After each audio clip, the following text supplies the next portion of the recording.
রাতের আধারের এক নির্জন মাঠ। চাঁদের আলোয় মাঠ জুড়ে অদ্ভুত ঝিলিক দিচ্ছে কিছু মরা মানুষের মাথার খুলি। কেউ জানে না এই মাঠের রহস্য কি। গ্রামের ছেলেরা বলে এখানে কেউ রাতে গেলে আর ফিরে আসে না, কিন্তু রকি, টুটুল আর ছাব্বির এ কাহিনী বিশ্বাস করে না। এক রাতে তিন বন্ধু মজা করতে মাঠে গেল।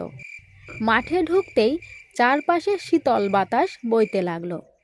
গাছের পাতা অদ্ভুতভাবে কাঁপছে, যেন কেউ ফিসফিস করে কথা বলছে। হঠাৎ তারা শুনতে পেল, ফিরে যা, ফিরে যা। রকি হাসতে হাসতে বলল, বুঝলি টুটুল, ভূত আমাদের ভয় দেখাচ্ছে। ঠিক তখনই তিনটি জ্বলন্ত মাথার খুলি হাওয়ায় ভেসে ভেসে তাদের সামনে আসলো। খুলিগুলো হাওয়ায় ভেসে অট্টহাসি দিতে লাগলো।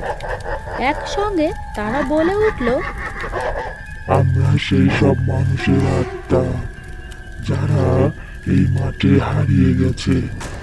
তোমরাও আর ফিরে যেতে পারবে না। তিন বন্ধু আতঙ্কে চিৎকার করে দৌড় দিতে চাইল, কিন্তু পা যেন মাটিতে আটকে গেল। খুলিগুলো একসঙ্গে তাদের ঘিরে ধরল। এরপর বিকট জোরে শব্দ।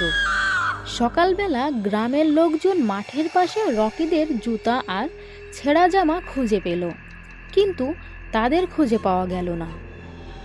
সেই রাতের পর থেকে মরা খুলির মাঠে খুলির সংখ্যা আরও তিনটে বেড়ে গেল।